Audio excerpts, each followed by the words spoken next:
just based on what they do, and that's okay with us. But we want to have teachers discussing, the unit assessments as well. In terms of fidelity of implementation, that's something that's tougher to get at with as many classrooms as we're implementing it in. But we want principals to focus a lot of their instructional leadership on, is this happening on a consistent basis in all the classrooms in their building?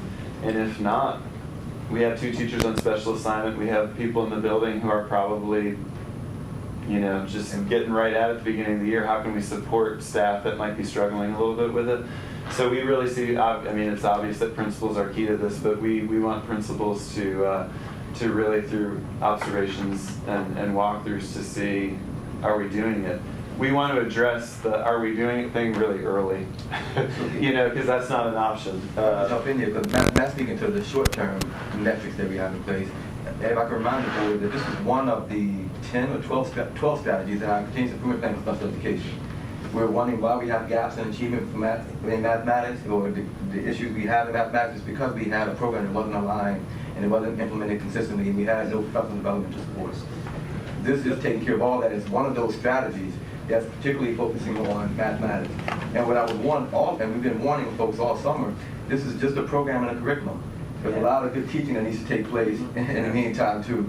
So other metrics that we're going to be monitoring quarterly and annually include engagement levels, enrollment patterns, many other ways that we're defining achievement that we think that this kind of a program and approach to mathematics instruction is going to help us. I was in the classroom with everyday math last year, Matt, when you weren't here. I saw how I was not engaged with that particular program. So we think we picked a program that will be engaging in ways that the one that we had before. But I appreciate that. And that's, but you have to inspect what you expect. Okay, so what are we expecting at the end of the day with this? And he mentioned some goals that are built into this. So what are some of the hard and fast goals that we expect coming out of this that he spoke to? I can write down inspect to expect first. Inspect what you expect. Okay, somebody can send that to me, because I'm going to use that one. And you on tape too. Realistically, what are we expecting out of this? Let's put it out there and work towards that. I understand what you're saying, and I appreciate that. And I agree with you. I want to know, along this journey, if I come to you or him and ask, okay, where are we at with this? Do we have to wait to this date and we'll see the hard and fast data? Or this is the point we're going to measure it so we can know where we're going? And he said there's some goals for the program, so what are some of those hard and fast goals so we could speak to that? Well, we want this to have a significant impact on student achievement, and so one of the ways, obviously, that is measured is the end of the year test. I can't speak to specific numbers right now, but there's some areas with the elementary results, not just in certain buildings, but across the board, where we're below the state averages. So state from an overall standpoint, and with different membership groups, and so we want it's achievement to increase. I'm being really vague right now just because we haven't set specific goals, but we want achievement to increase in some of those gaps, all those gaps to close. Will that all happen within the first year of implementation? The jury will be out on that, but that's our overall goal. We want to be measuring with our common assessments that we develop. We want to be measuring whether we think it's getting at some of those goals way before the end of the year. I think the January, February test, I say that because I think it'll probably be like last week of January, first week of February kind of thing.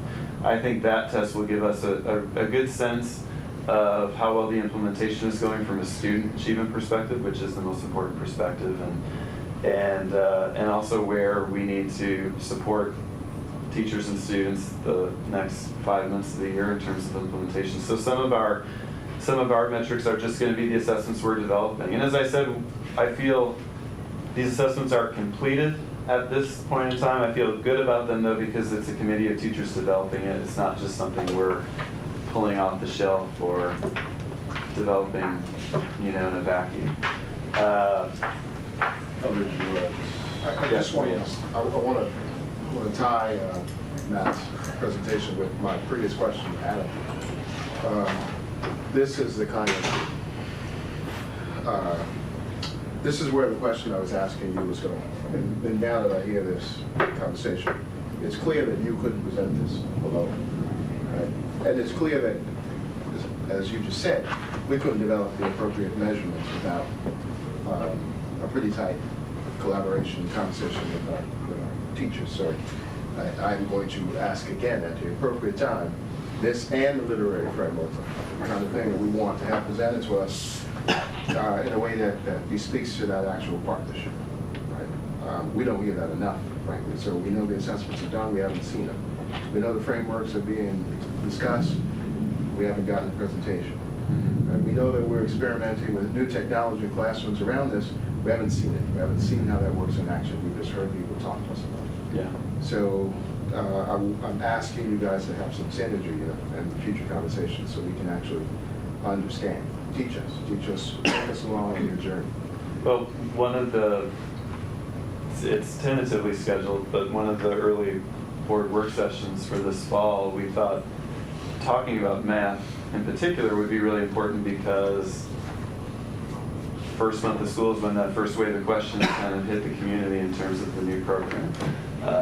And those questions are just out there. And so we thought doing a more hands-on sort of work session type approach to the math with you all would be a good move. You know, I don't want to, I'm not speaking for Adam in saying this, but there's anxiety at the teacher level of we have a lot on our plates for this year. And I hear that. I'm starting to get to know people, and people are starting to realize they can tell me that too, and so I'm hearing that as well. And while we can't and don't want to back off this ambitious agenda, we do really want to just relentlessly try to provide as much support as we can to teachers, and we're just not saying that that's the way I've always led in the past in my schools, and that's the way the principals are kind of gearing up for this year. And teacher leadership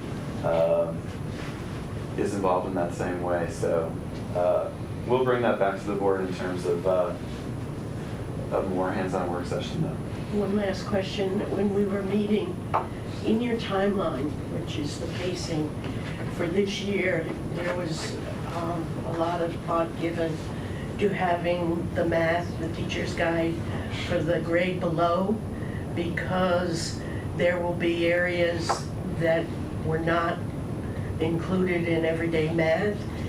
In the pacing guide, are you allowing for this? Because I think it'll occur the first year, it might not. In the pacing guide, are we allowing for? Going back to, let's say if you're a fifth grade teacher, Gaps. going back and doing, you know, Yeah. some fourth grade and. Yeah. I was in this room a few weeks ago when we were developing the pacing guide. It was a very real conversation, to use that term, and there was a lot of back and forth amongst all the teachers there. We had K1 and 2 teachers one day and 3, 4, and 5 teachers the next. And so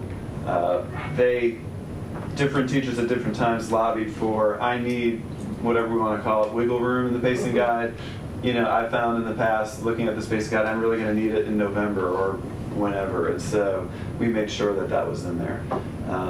Are we going to finish the program per grade? Because that was a problem also with everyday math. Yes, we think we can. Okay. So, and I put in the document when the trainings are. I put the dates in the document to you all just because I wanted to open it up for if you wanted to just pop in for even a few minutes for one or multiple. Where these are all held is sometimes in flux, so you can just shoot me an email in terms of if you're free one day, and I can hook you up with where it's going to be. The Fountas and Pinnell assessment trainings that are listed on there are all at DeWitt. And the Singapore math is kind of based on where we have space, and we've done some in here, we've done some at the high school. But just let me know, because that will give you a good sense as well. Another thing we're doing with the Singapore math is I've met with the Go tutoring people, and they do a lot with math and students. And so it's great having these 2 teachers on special assignment. And so they are meeting with all the Go tutors about 3 weeks into the school year for 2 hours, and they're doing like the training for the Go tutors with Singapore Math. Yeah. We're trying to reach out to other tutoring organizations in the community as well to try to offer that. Since we have Jane and Lily, who are great at doing this, we want community people who are working with our students to be as up to date on the program as possible too. So that was an idea that came from the community, and we're happy to make that happen. Can I ask what the Go tutors are? It was part of the positive feedback from community conversations too, and I don't know what it is. The Go. Go Golden tutors. opportunity for tutors. Are they Retired teachers. Okay. Matt, we talked about Singapore and math, ELA, literacy efforts. Are we going to touch on that? Yeah, we the main trainings this summer have been around the Fountas and Pinnell assessment program. So there's not a lot to say about that. It's fairly standard. It gives teachers a good sense of what reading level students are at, and then matches that reading level to text. Some other things that we're working on with the LA is a new performance assessment that's going to be given at the end of the year. Again, some groups of teachers designed those last spring and early summer to my knowledge. But those performance assessments are kind of taking the full scope of English language arts. Kids are having to watch something, reflect on it, write a persuasive piece based on what they saw, or read something and do the same. So it's integrating all of the ELA skills, and we're doing that at the end of the year as a performance assessment because we feel it really ties into the Common Core, and we feel like that will give us a good sense, a good metric in terms of where we are with Common Core implementation and our ELA framework implementation as well. It's a pretty involved assessment, so giving it multiple times throughout the year might prove to be pretty time consuming. But we want teachers to be teaching that way. And so the release days, half of those days are going to have a math, not half the days, but 3 hours of each day is going to have a math focus. The other 3 hours is going to have a ELA focus. And so our teachers on special assignment for ELA are going to be working with, again, those grade level PLCs across the division, looking at student work, talking about best practice, making sure teachers are comfortable to implement all aspects of that framework. We have all those days mapped out. I think someone asked that somewhere in the questions. We have every single day scheduled for the school year, and I'll put that out to you all. Those will all be held at DeWitt as well.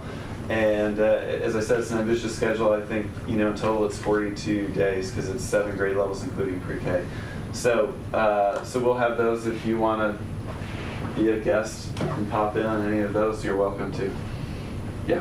Hey, Matt, can you tell me this benchmark assessment system that we're training everyone on, is the idea that with this one system, those PLC meetings will make more sense because our teachers will be talking the same language about students and the same measurements?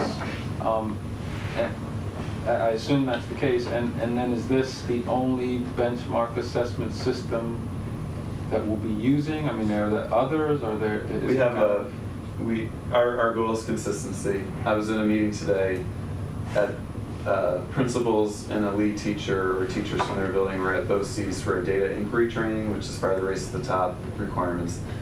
And I was over there for the district level discussion part. And the principals want consistency right now. The teachers who are sitting around that table all want consistency amongst the buildings too. People are tired of some schools using this assessment and other schools using a different one. So this will get us to that consistency. It'll be one piece of the PLC puzzle though. There'll be writing assessments given 3 times during the year.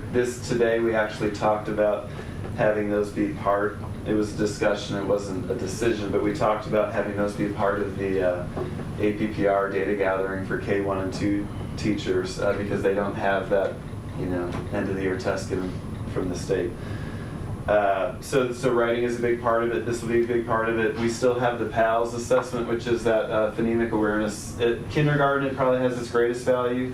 I'm from the land where PALS was invented, and so we use it religiously in Virginia, but PALS is Did probably used Thomas best. Jefferson invent that? It almost feels like it's at that level, but We're that old. Yeah.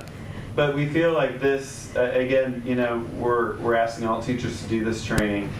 We feel like having that common language at PLCs both in the building, and then I keep holding on to the fact that I think third grade teachers across the building, if they're together for 6 days this school year, they're going to become a PLC too. We want to have those meetings have, you know, learning focus. Obviously, we want them to have a data focus, and we want people to bring not just what they're struggling with or what they're succeeding with, but we want to bring some evidence, you know, to those meetings to back up what they're saying. We think the conversations will be a lot richer as a result. The teachers on special assignment are key to this rollout as well.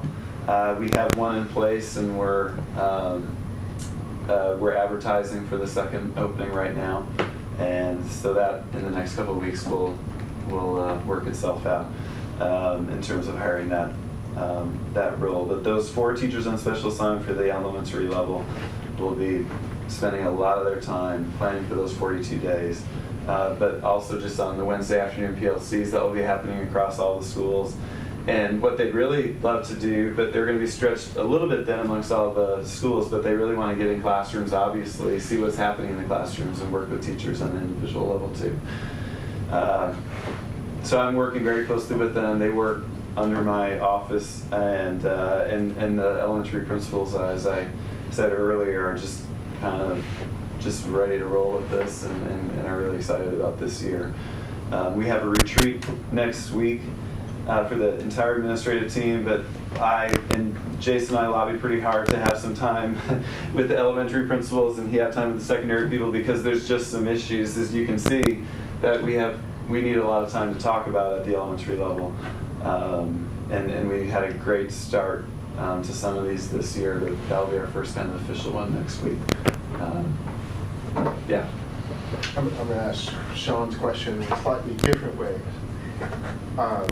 Not whether or not we're going to look back one day in 3 years and say, oh, Singapore math is a new joke. But assuming that we explored several opportunities, several types of programs before we selected this one, is this, from your perspective, viewed as a way to get us to take an evolutionary step from where we are now to something new and better? And eventually there will be something even better down the road that you feel we need to transition to it?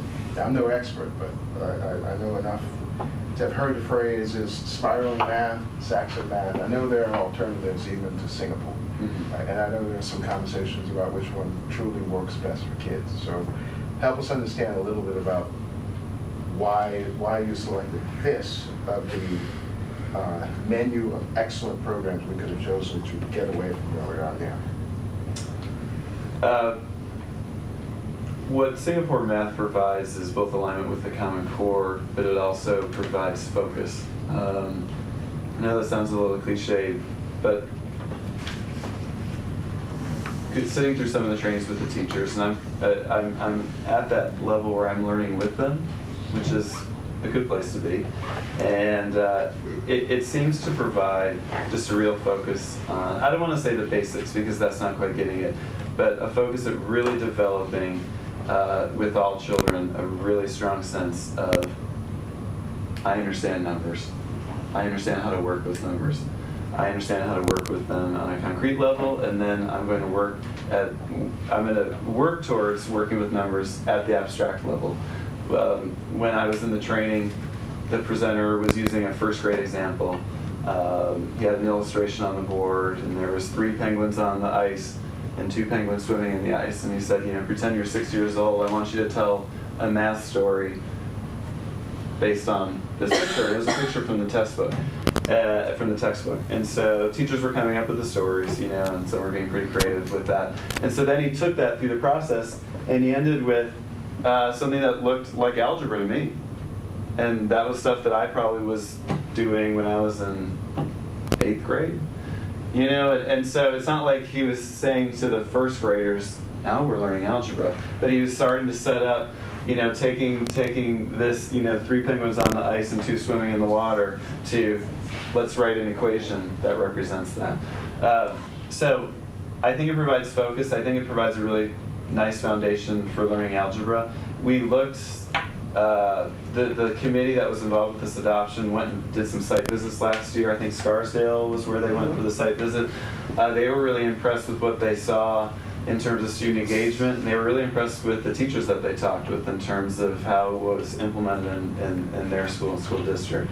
So 3 years from now, my goal is that it's not the joke. My goal is that it's one of the game changers with student achievement. I think the thing that we may be looking at in the future is adding a technology focus to learning math. As a principal in my own school, and I'm not going to get deeply into this, but we piloted a math program that reinforced math concepts not using any words at all. It was a computer-based program, web-based. And the kids absolutely loved it. And it was just, they were supposed to be on it about 45 minutes a week. And so it was a supplement in a way, but it reinforced everything the kids were learning in the classroom just using pictures and manipulating things on a screen. It was really powerful.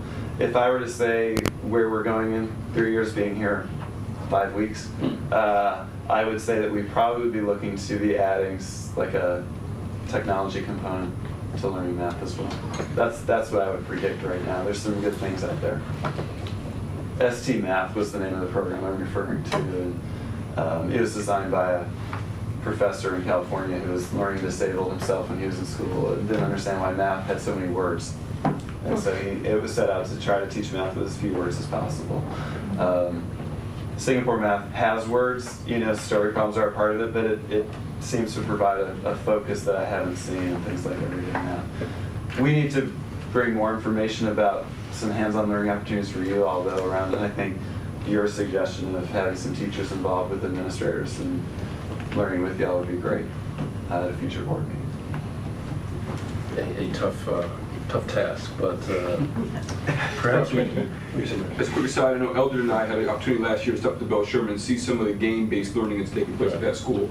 In particular, some of the classrooms that even students were doing game-based learning were doing computerized or web-based mathematics programs, and we were blown away by how engaged they were and how competitive they were about long division, right, over the entire classroom. And so I see that it doesn't replace, and the teachers there were exceptionally clear, right, that it's partly their phenomenal teaching that got them excited to be that point in time. But there's no doubt that sort of, in addition to technology, is probably where we're headed. So it's good to hear you say that. Yeah. I had a great experience with mine, and I'm learning about Imagine Learning. And to say supplement, I think doesn't give it justice. It's more than a supplement, but it can be a really powerful motivator and a concept reinforcer too. We're hoping to present to the officers that we have an agenda item around game-based learning and what we're doing, what does it mean, and what we hope to have it accomplished for us going forward at an upcoming meeting. Very good. Other questions for Matt before we let him stop talking? We appreciate the discussion, Matt. It's always good. Nothing else for Matt? We're good? And I guess we'll just move on. Item B. If I could have it moved in red, that would be great. I'll move item B, as stated in the agenda. Very good. I need a second. I'll second. Chris, second. Any questions? Again, it's just a designation of a DASSET coordinator for Lehman Alternative School. Having to do this with every school in the district. We did most of these the other day, and we're just replacing Diane Crothers with Marcy Little, looks like. So that's the extent of that item B business. Any other questions, concerns, all in favor? Yes. That's everybody? Yes. That's everybody. Then item C, which is added to the agenda in the beginning of the meeting. I'll move item C and I'll read it if it's seconded. I'll second. Be it resolved, the Board of Education hereby approves of the following district training: Dignity for All Students Act training for the administrative team, August 24th, 2012. No questions, I assume. I'm not looking at any. All in favor? That's everyone. I guess we'll know where the administrative team will be on the 24th. Any other business by the board members or superintendent? Go ahead, Sean. Announcement of a policy meeting where, if I'm not mistaken, team, we're meeting Thursday morning, 9 a.m. So this Thursday, August 16th, 9 a.m., a policy meeting here in one of the 2 rooms. Anything else?